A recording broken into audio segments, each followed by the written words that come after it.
Greetings, friends. My name is Jessa McLean, and I'm here to provide you with some blueprints of disruption. This weekly podcast is dedicated to amplifying the work of activists, examining power structures, and sharing the success stories from the grassroots. Through these discussions, we hope to provide folks with the tools and the inspiration they need to start to dismantle capitalism, decolonize our spaces, and bring about the political revolution that we know we need. Hi, folks. Can you introduce yourself for the audience, please? Yeah, my name's Nahum, he, him, and I am a member of Voices for Unhoused Liberation. And hi, my name is Roslyn. My friends call me Roz, so you're all welcome to as well. And I use she, her pronouns. I'm also a member of Voices for Unhoused Liberation. Thank you, Roz, and welcome back, Nahum. I'll remind folks that we did have Nahum back on a few months ago to talk about the work that the group does. And we've brought Nahum and Roz back into the studio to give us some not so great news about what happened at Marilyn Bell Park in Toronto this week. You guys want to fill us in? Yeah, well, specific to what happened, and then we'll probably unpack context a little later. Last week, Tuesday, the city came by Marilyn Bell Park and issued trespass notices with 72 hours notice to leave or be at risk of having belongings destroyed and taken, but also with offers of shelter beds, of storage, temporary storage of belongings and transportation to those referrals. And those are the bare bones of the new encampment protocols for clearing camps. So that's what happened. And then we spent a few days doing outreach, visiting folks, and Friday showed up early in the morning to be present to support, whether that looked like encampment defense, whether that looked like support, on advocacy, all those sorts of things. So Friday, we can get more into the details of things, but like Friday went down, the city left, and there were promises made to let residents stay until today, actually, Wednesday, the 31st. And instead, Monday morning, we found out through our social media that the city, with police support and presence, were there with heavy machinery, with their dump trucks, dismantling what was essentially a home. And also, like, not skip this detail that folks living there had been there for 1 year. They built a physical structure with multiple rooms, with a beamed roof, with a shower and a kitchen. This was a real home for folks for quite a long time. And I will add, the trespass notice that was issued last Tuesday came only 6 hours after the death of a resident at the camp. So folks were grieving, mourning, and then being asked to leave their home. There's obviously a lot, as you said, to unpack about, the story that you just told. I'm going to start with the passing of the community member. I don't need share what you'd like to share, but is that what you think triggered the eviction at Marilyn Bell Park? Because such an established encampment, I think perhaps people thought it was off limits or would be given a lot more lead time or leeway. But because even from the tone of the tweets that you put out or the other social media posts, it seemed to come as a surprise. Not just an emotional shock because folks are reeling from the death of their friend, but just that they were going to clear that encampment at all. Yeah, there's a lot of finger pointing going on here between the city and a permit holder for an event that's happening down on Lakeshore starting tomorrow.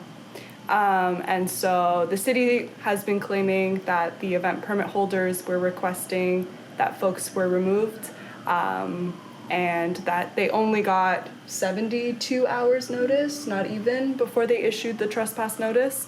So there was a lot of kind of, we're not responsible for this, we're only doing what our permit holders have told us to do, and we need to enforce the agreement that we have with the permit holders. So there was kind of like we just learned about this, we're in the same boat as you, like trying to sort of build, come on, like an understanding with each other. And I mean, there's a lot more to get into as well with the conversations that we had with the city about, violence and what is violent. And, even though there weren't people being dragged out of their home, the process of requesting folks to leave their home, the process of issuing a trespass notice, is violence. And so, yeah, there's a lot of finger pointing going on, and no accountability, no responsibility. The city did tell us, though, that the encampment office at the city told us that they got directive Monday. Trespass notices went out Tuesday. So we don't suspect that there's correlation between the notices and the passing of the community member there. What by event? We're not talking about the CNE, are we? Because that's right beside there. No, the city's claiming that Caravana organizers are behind this. The city actually... Of course they are. More than that, we were explicitly told by the city that Caravana was threatening to cancel the parade in entirety if that camp wasn't removed. And we so far have not heard any confirmation. We've had a little bit of back and forth with Caravana organizers, and hopefully waiting on a call for some more clarity, but we don't really buy that either. And Caravana happens every year. So I think that there's no excuse for the city to try and say that this was forced on them, that they had no choice but to do this last minute. Yeah. I live really, really close to where this encampment is. I'm very familiar with this encampment. There are hundreds of events that happen in and around the area, whether it's the CNE, the indie race was there. There's hundreds of concerts that go on at the whatever they call the stage nowadays.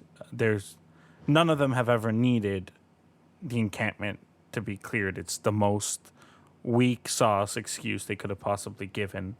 I'm just very I'm completely outraged by this. It's ridiculous.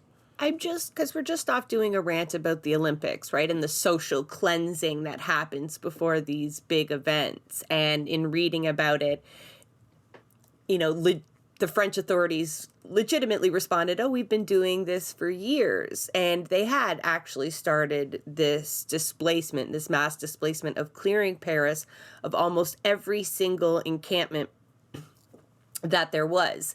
Obviously, this can't be done in short span. It started months and months and months before the games. Is Olivia Chow clearing the city?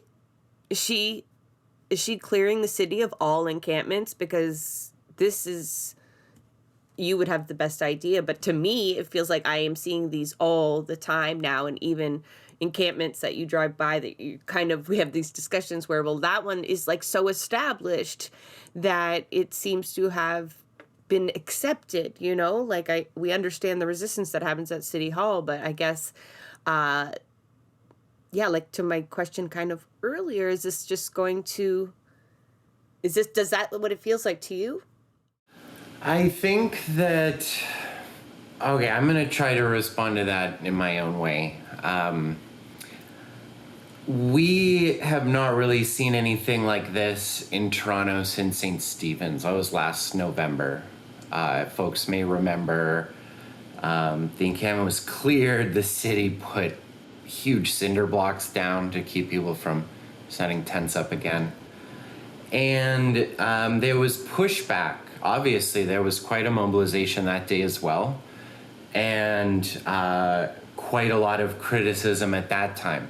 This is like, what now, 8 months, 10 months, something like that ago, that the city was still enforcing this very like violent, threatening, kind of dominant clearings. And the city, this was also at a time where we launched our campaign against homeless evictions, specifically calling for a moratorium on shelter service restrictions, what we talked a lot about when we were on the show last, and encampment clearings. And the city, the mayor, Alejandra Bravo, she's the chair of the Economic Community Development Committee, like all the folks in charge, responsible, said, listen, we've read the Ombudsman report, we've read the rulings in Kingston, in Waterloo, right? Like, we're taking this in, we're writing a whole new directive. We've learned, right? Trust us, it's coming. And it did come, and it came just a month ago, June City Council meeting. The new encampment protocols were voted on.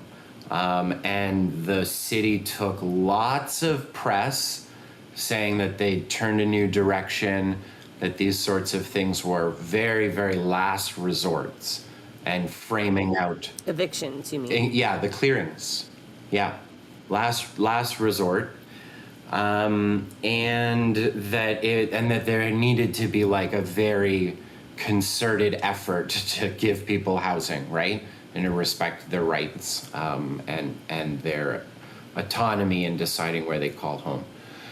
And in that time, since that's been voted on, this is the third encampment that's been cleared. We saw it at Grange Park. More hidden was an encampment cleared near church just before Pride. And then, of course, Marilyn Bell. And so, you know, whether or not Olivia is trying, or City Council, or City Hall in its entirety, because the bureaucracy have a huge hand in this, and it's important to know that our politicians trust the staff, that they do what they say, that they're telling the whole story, that they're transparent, accountable, all these things. So it's a whole complicit system. Whether they're trying to clear the city, I can't really get into people's heads and think, but what is very clear is that the poor bashing agenda of John Tory's tenure lives on, right? Where we're phasing out hotels, mass displacement of people coming. Next year, the following year, next 5 years, we're going to be decommissioning all the hotels, pushing people out on the street. And just the like long, stagnated, bloated process of trying to deliver any kind of housing. And so there is certainly no attempt, no guts, no vision of throwing the parking brake on and twisting a 180 on this situation. And we're seeing, homelessness rates, encampments go up. In a recent report, the city reported that as of April 30th, $77 million of the city's shelter and support services budget unspent. $77 million. Yeah, we're turning down hundreds and hundreds of people every day, central intake, folks sleeping outside 129 Peter all the time. So what I can say with certainty is that the city is not, they are continuing to escalate. They are not turning a new corner. They're accelerating into a plan that has been in this city for years. So let me get this straight. They are phasing out the hotels system. For folks who don't know, like that's like a shelter system the city has been operating very poorly. You need to listen to the last episode so I don't make my guests have to reiterate all of the horrors that go with that really kind of carceral housing solution. I cringed when I said the solution word, just so you know. So they're phasing these out, which house hundreds of people, while cracking down on encampments. And at the same time, we're finding out that developers, because the profit margins are weaning, have essentially stopped building. I know that's just obvious to everybody sitting here what that means. Like, to me, that's terrifying. I can only imagine from your perspective and the work that you're trying to do, that is quite a battle. Are you okay? Yeah, I'm just... I think something that's really worth bringing up, and something that we spoke with a manager at the city on Friday. Gord Tanner? Not Gord Tanner, but we did meet with Gord Tanner last Tuesday with our Delta organizing team. We brought them down to City Hall, and we had a meeting about their demands in the Delta shelter. But specifically to the encampment clearing, when we were there doing some defense work with folks, we spoke with John Francesco. And yeah, I think something that we were trying to get across to him was like, these are like individual lives in this like very large picture of like what is happening in this city and like the war on poor people. And that, you know, like we love and support folks who are in jail. We love and support folks who are criminalized by the shelter system. We love and support people who are living in tents. We love and support folks who have died.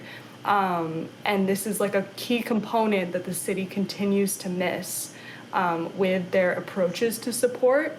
How folks were pushed into and essentially coerced into taking shelter spaces and supports on Friday, and then was pushed into what we believed to be Wednesday, so that folks could have space to grieve and hold a memorial for their loved one. But essentially their claim, the city's claim, is that folks are accepting these spaces consensually, that they are either requesting these spaces, or when they are offered, they are accepting these spaces with consent.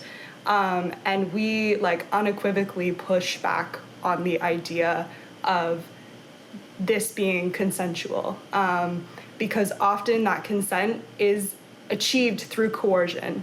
It is consent to this shelter space that is congregate, that won't accommodate your disabilities, that won't meet your needs, that, you know, often you will be like re-traumatized, recriminalized, like all of these things, or be met with police violence, or be met with like double down surveillance, or be met with like the various ways that this city continues to criminalize poor people and enact violence on our communities. So to claim that folks are being relocated consensually is insulting to the, like, you know, hundreds of folks who are collectivized, who are moving together, who are like rethinking ways to hold this city accountable.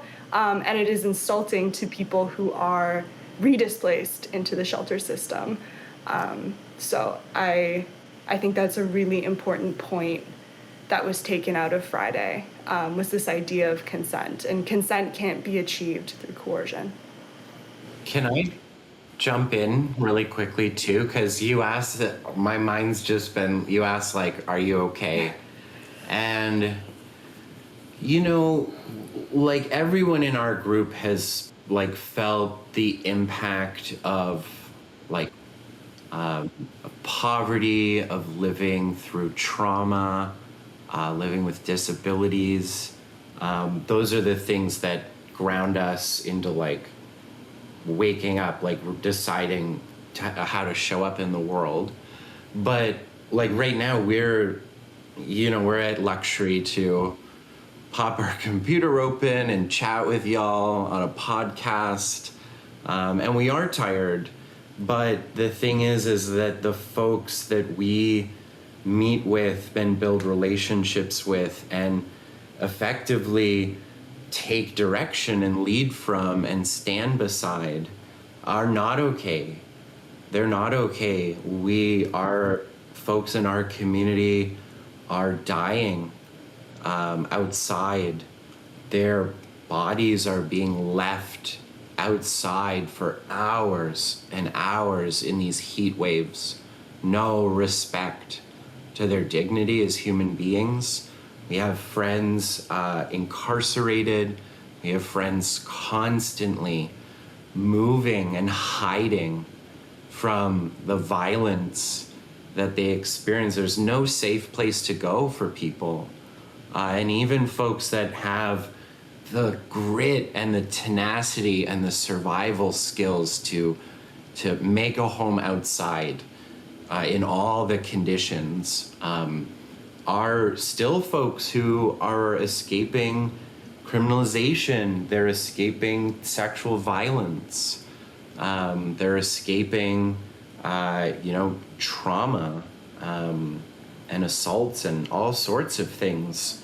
And so that is why, we are, as each day goes by, each of these incidents goes by, and we talk about how bleak the situation is. It's very bleak on paper. It's just a devastating situation in people's lives.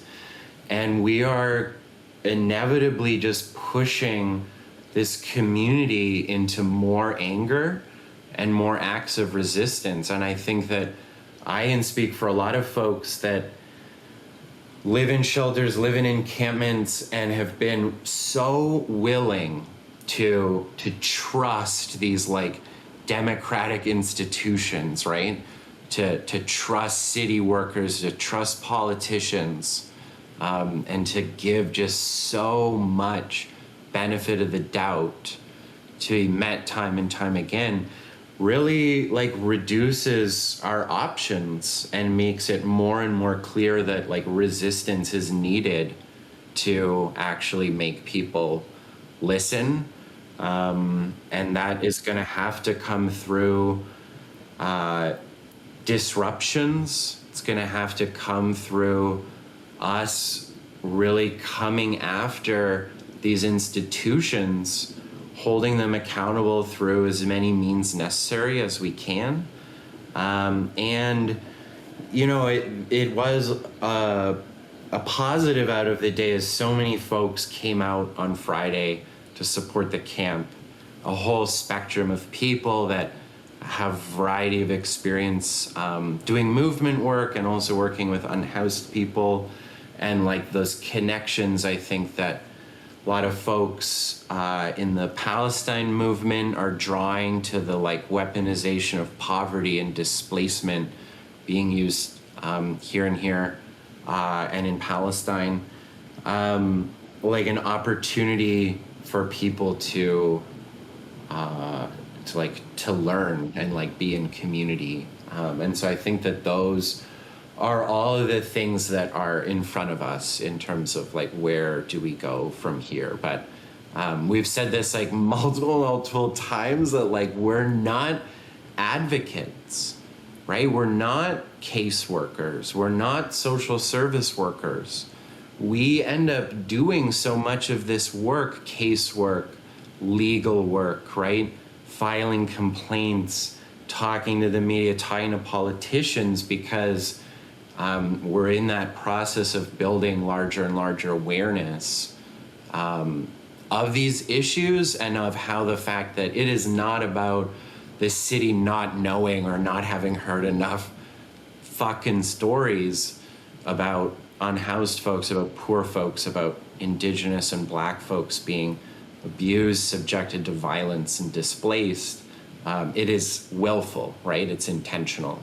I know, it's like when you said they trust city staff, right? I understand like the bureaucracy is definitely culpable.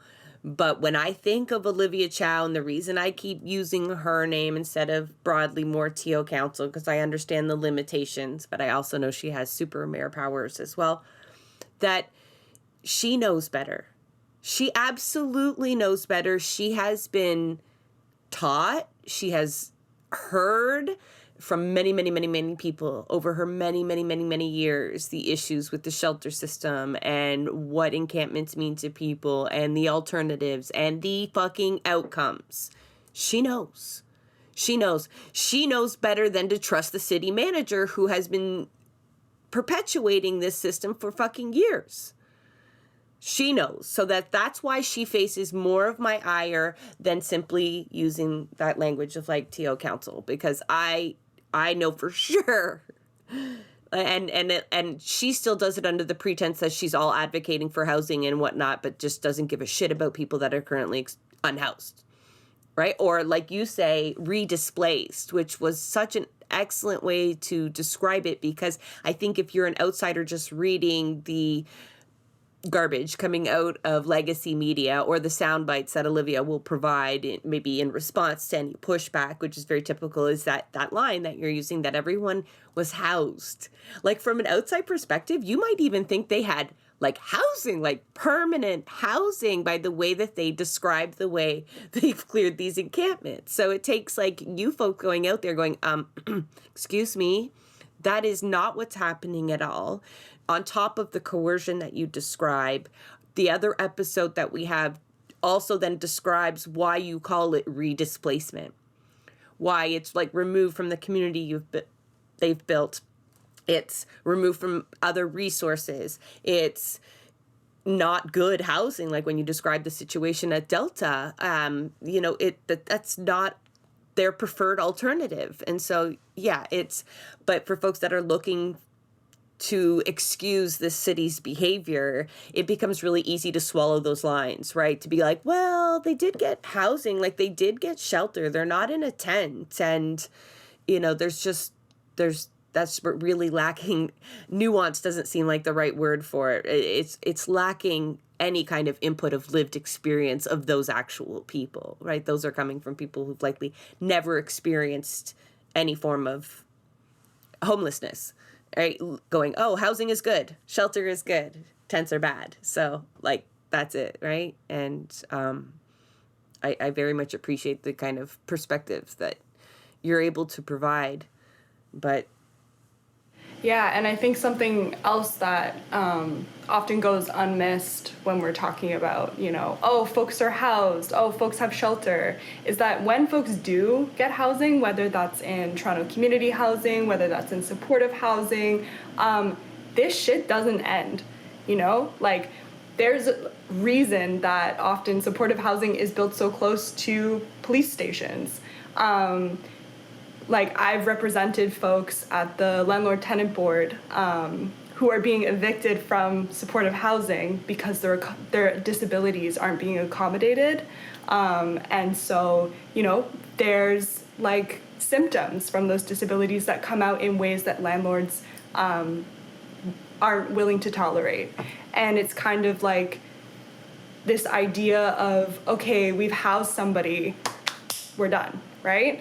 That I think is often missed. Like, folks are, again, criminalized, re-traumatized, and continually displaced, even if they are housed, whether that's displaced from connection to community, or, criminalized for specific rules and regulations that need to be put in place for someone to, like, achieve the standard. I hope you can see my air quotations here. I know you can't if you're listening, but to meet a specific standard that is set by a housing provider. Like, that's not accessible housing. So I think that is something that's often overlooked when folks think about this concept of housing, and I think the city completely misses when they're celebrating getting folks inside, or so those are their words, not mine. That this shit doesn't end. We had a Voices member living in Toronto community housing who was beat by the cops for his continued organizing in his building. That's the reality, you know, and it is so overlooked in this huge picture that is this escalating war on the poor. In terms of the encampments that still exist in Toronto, what could be done to defend them? That's a good question. I think that what we know is that there's roughly 350 tents. The city refers to each individual tent as an encampment. So about 350 tents scattered across the city. And, that does make it really challenging to keep track of them all, to know like when trespass notices are even going up. I think, one thing though that, like I mentioned before about like where we're being pushed to is that, encampment defense, we need to maybe not consider just being in a position of waiting. There's a lot of momentum. There's a lot of awareness building happening right now. How can that get directed proactively and kind of on the offense as opposed to being on the defense, and really starting to like expand the kinds of tactics that get used that'll continue to push the city into like realizing that this isn't an issue that they can ignore anymore. Unions are another big one. We've been in conversation actually with CUPE Ontario for quite a while now, which, is a very slow moving process.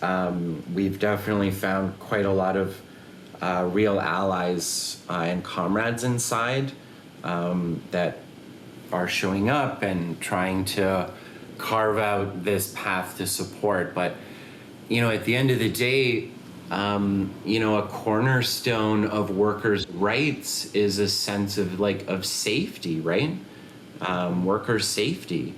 If you get asked to climb a giant ladder with no one holding the bottom to change a light bulb, like you have these ingrained rights to say, no, that's not safe for me.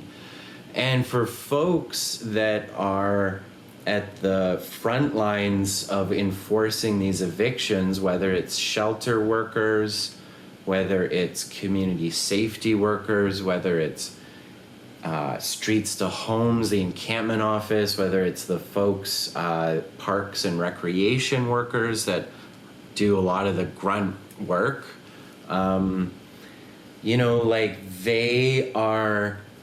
their safety in the workplace includes the folks that they interact with. And it is like a real call that we're making for workers to see that, first of all, that they can have also as individuals the power to say no. And this is unsafe work. I am about to create trauma and pain, perhaps, deepen someone's disabilities through what's about to happen here, and I'm not doing it. And that, again, it's like the essence of worker movements, of unions, right? Like, start to stand together and you see a change. But also, like, bringing ourselves deeper and deeper into union conversations around bargaining.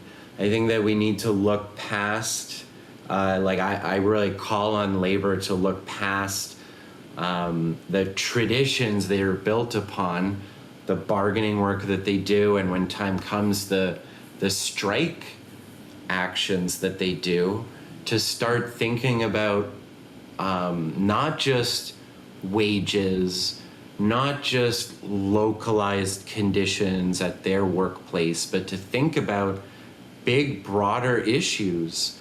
And we've seen that in LA, we've seen that in Chicago with teachers like going on strike for things like cutting ties with immigration customs workers in the United States and having victories there, right?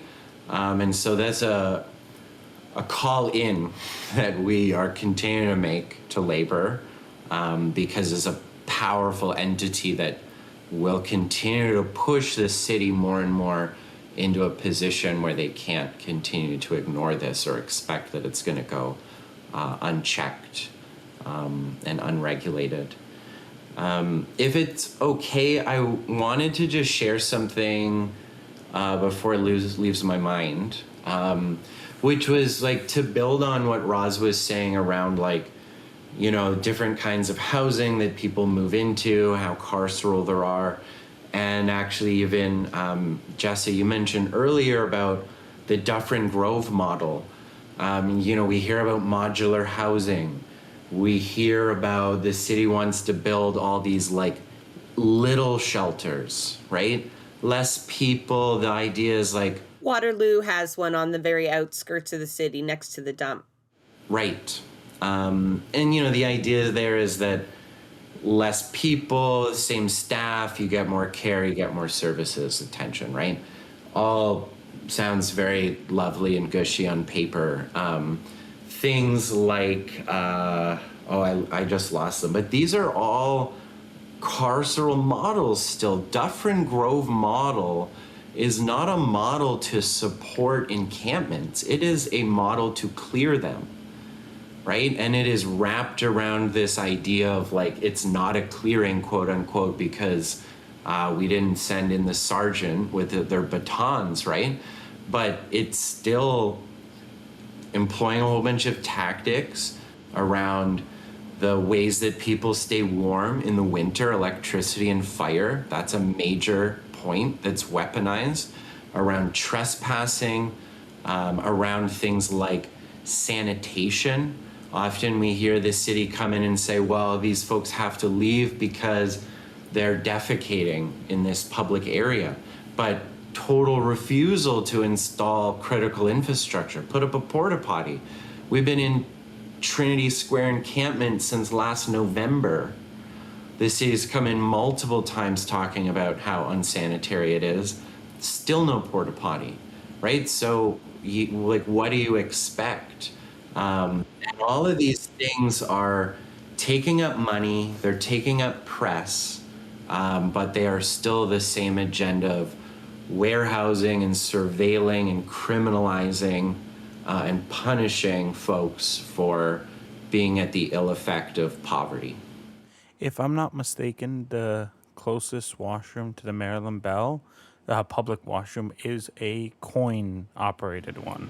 It is. Coin operated. And when we were there on Friday, like a vending machine, like sometimes your quarter just keeps going down out the return coin slot, right?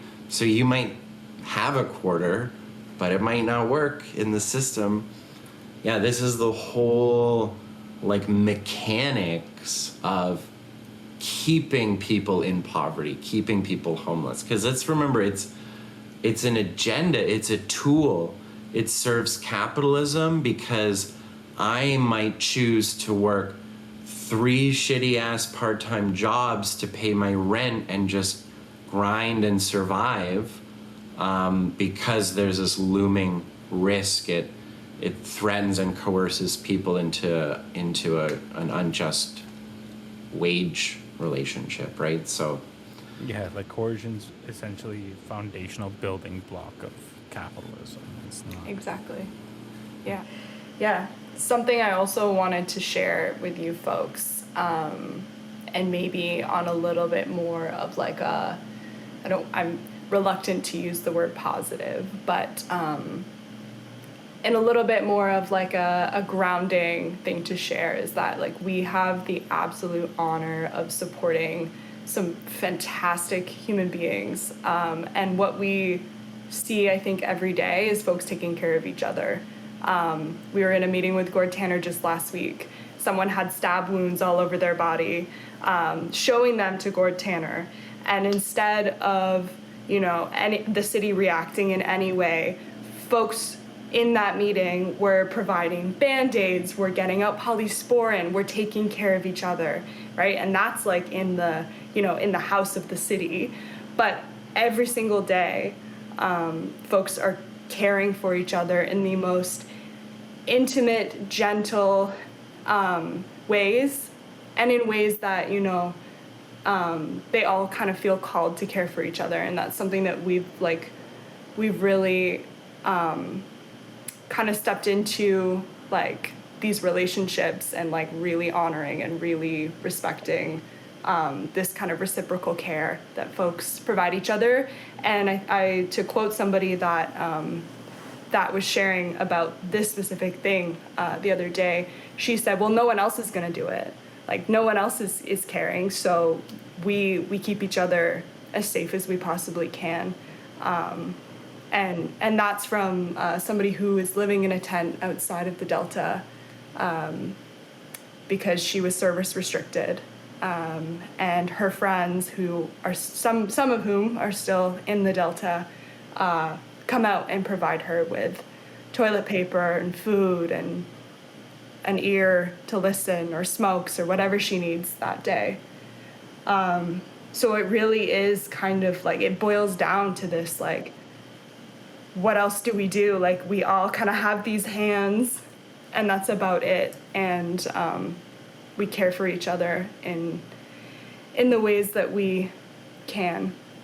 And another point that I wanted to bring up was just in your in connecting to kind of how you were saying, like, what comes next, like, how do we defend these camps, how do we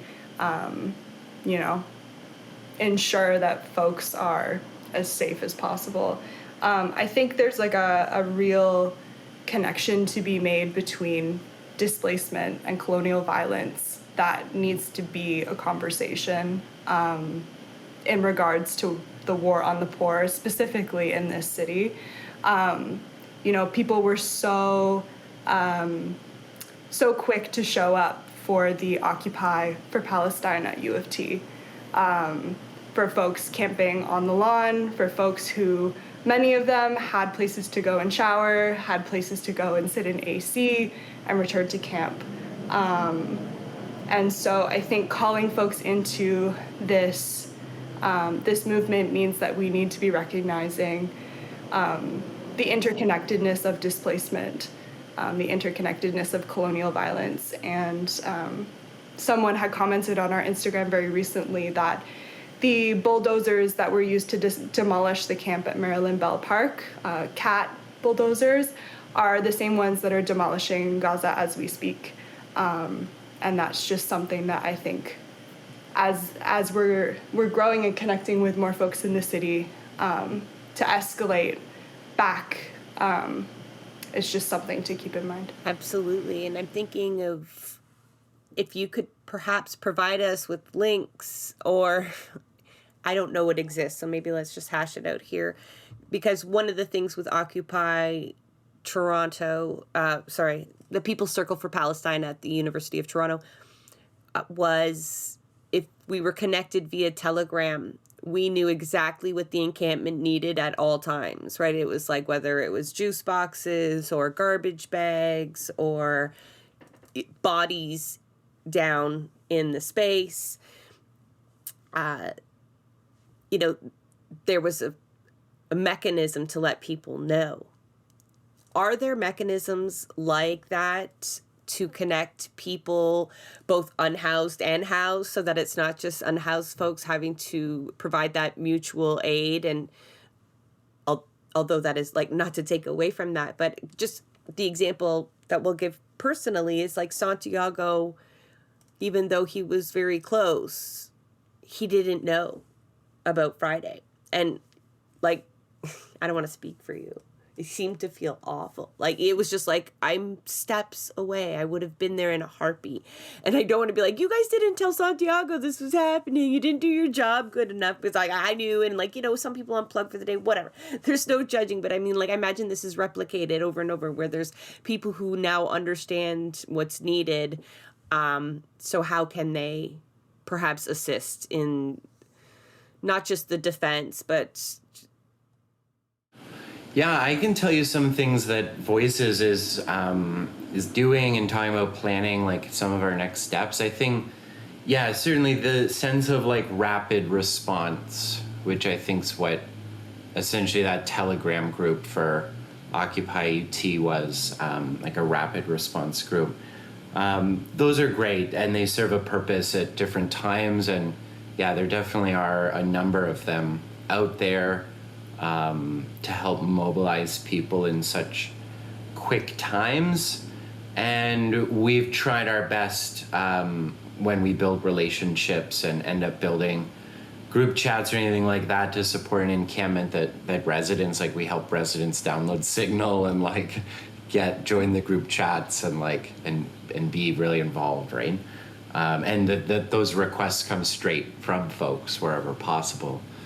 So that's a thing. I think that has some very serious limitations, and I think that I can just speak, maybe to the sense of what the deeper work really requires, which is organizing. And I say that really intentionally in the context of saying that we're not...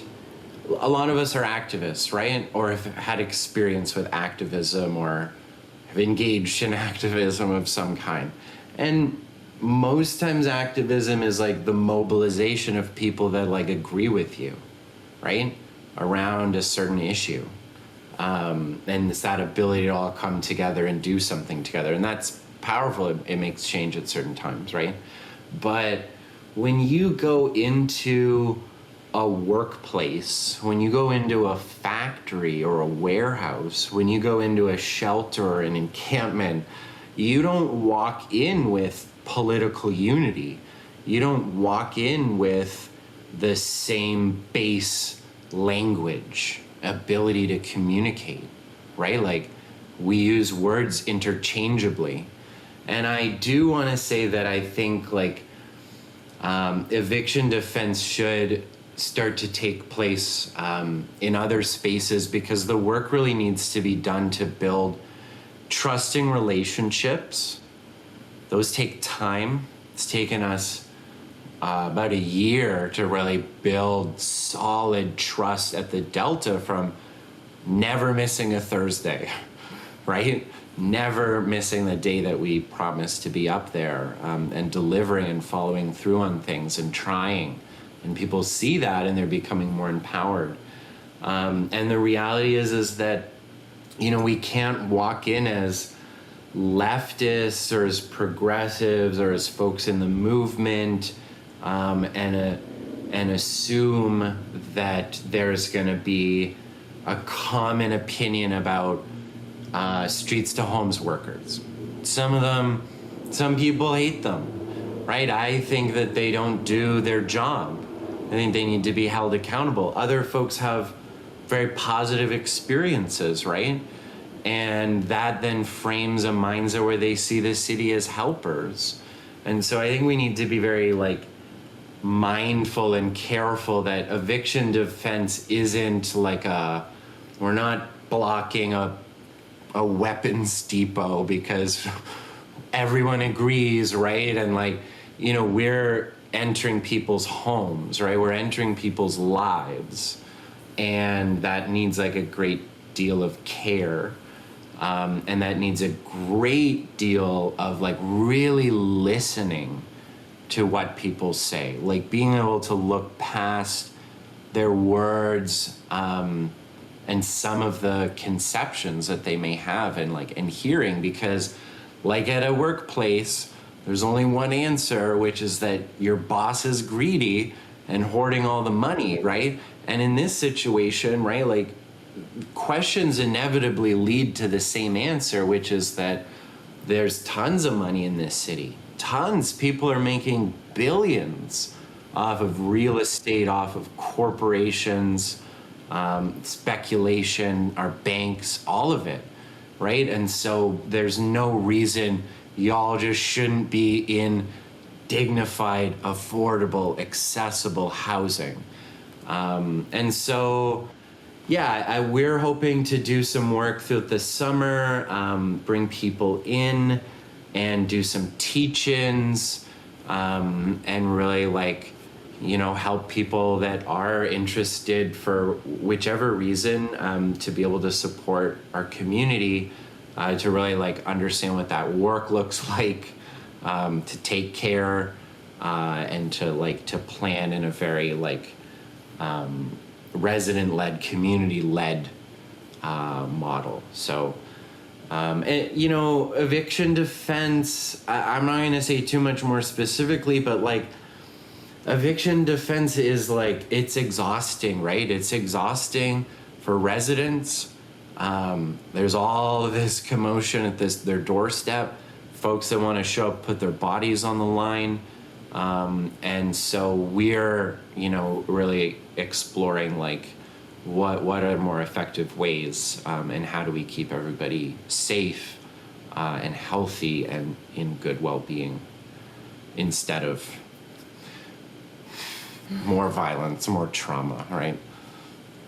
That's almost like the last resort, right? At that point, if the work is done effectively, we don't get to that point, right? Yeah. And in a critical mass enough to do it. That seems to be People- the thing. Yeah, people can take, I think it's this is my personal take. I don't know if I'm speaking for voices in this moment, but, when organizing really took off around Palestine, right? This explosion, there was very clear, articulated explanations and asks for people to take action, right? In many, many different ways, people came up with books and resources and stuff of direct actions and stuff. I think that we encourage people, right? If you are feeling fucking disgusted and called to do something, go and demand accountability from your fucking leaders. You want to organize things that are away from people's homes. You want to look at mobilizing folks or really disrupt the city. Or maybe at other people's homes, if you know what I mean. Right? There are lots of spaces, and we want people, this is a crisis. Poverty is seeping into more and more people's lives, right? And this is unfortunately the future for a lot more people in the direction we're going. We need to take action, but we're just asking folks to take care and consideration when that action is at someone's home and so deeply intimate to their lives. I can completely understand that, and it's understandable as well, because I guess from somebody who's a little disconnected, when you see it, you first just want to run to the scene and do what you can, but that has a whole lot of white savior built into it, and a lack of understanding of that it is a home. And I think a lot of the problems and the apathy, that mass apathy that facilitates this continually, is born from the lack of recognition that encampments are communities. So I appreciate you kind of reminding us of that and telling us of what it's actually like.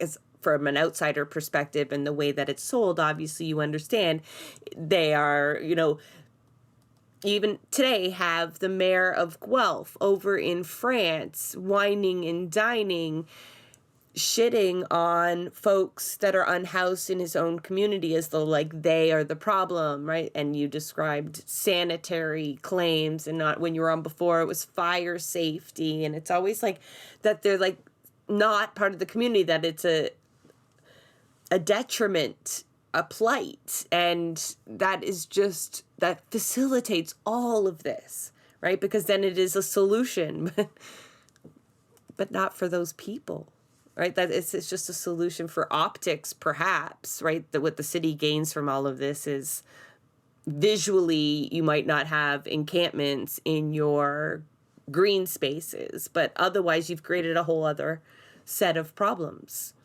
for the same set of people. It's maddening. I do appreciate you folks taking the time to come on, and I can only imagine you have your hands full, especially following the last eviction and folks that are re-displaced. So I very much appreciate taking the time to come on here and share these stories with us so that we can share them. Yeah, thank you so much. And we wanted to share our Instagram handle as well. Yeah, if folks are interested in following our work or learning more, we also have a GoFundMe fundraiser up. We're looking for funds and folks to redistribute their funds for us to continue our work into the next year. So there's a pretty detailed GoFundMe funds request up. So I encourage folks to check that out if you're looking for ways to support. But our Instagram is Shelter Hotels TO. And if you can't remember stuff like that, like I can't, you just need to go to the show notes in the episode and you will find links to these folks and the work that they do, and perhaps any of the incidents that we talked about, just so you can do a little bit of more work and find more ways to help these folks do their work. Thank you again. That is a wrap on another episode of Blueprints of Disruption. Thank you for joining us. Also, a very big thank you to the producer of our show, Santiago Halu Quintero. Blueprints of Disruption is an independent production operated cooperatively. You can follow us on Twitter at BP of Disruption. If you'd like to help us continue disrupting the status quo, please share our content, and if you have the means, consider becoming a patron. Not only does our support come from the progressive community, so does our content. So reach out to us and let us know what or who we should be amplifying. So until next time, keep disrupting.